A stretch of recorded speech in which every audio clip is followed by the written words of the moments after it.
तो hello guys नमस्कार मु दुष्मन स्वागत करुच्ची मोर एक आउ गोटे न्यू ब्लॉग को बहुत दिन पर आज ब्लॉग टी बहुत इंटरेस्टिंग हम बर्तमान मु अच्छी बणई रे। तो बणईर गोटे बढ़िया इंटरेस्टिंग माने ब्यूटीफुल प्लेस को आसी काठर पुलिया नदी रे सेटा बंधा होती लोक जीवा आसवा कर टिकेट भी होची। तो 20 टଙ୍କା टिकेट टिकेट करिकी आमे पशिचु। तो आमे बुलवाई आसु मोर गोटे सांग सहित मु बर्तमान तार मुहाण अच्छी मतलब जो नदीर मुहाण अच्छी निहे उतरू से पुलिया को। तो एबे बर्तमान अच्छी मुहाण उपरे बर्तमान उतरबू देखेबी आमर जो काठर नदीर पूरा नेचर जो सौंदर्यता चलो देख बिना मिस करके स्किप करके बिना वीडियो को देख से काठर पुलिया को एस्केप करने नुआ पुलिया हो से पुलियाटा आग देखे दूसरी तुमको। ये हूँ से नदी बहुत बड़ नदी।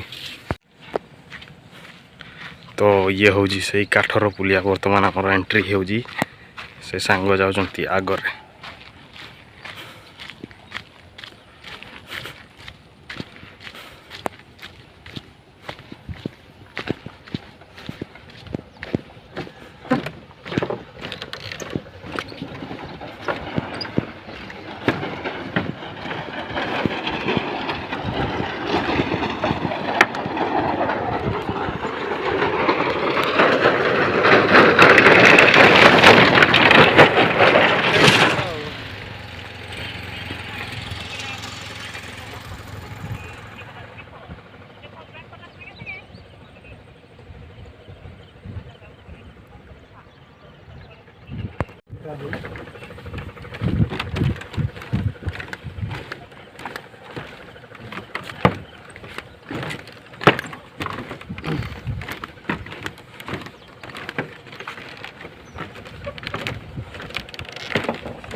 पुलिया मझीरे देखो रास्ता ए सॉरी नदी मझीरे रास्ता पूरा नदी मझा मझीरे रास्ता करा एटा देखो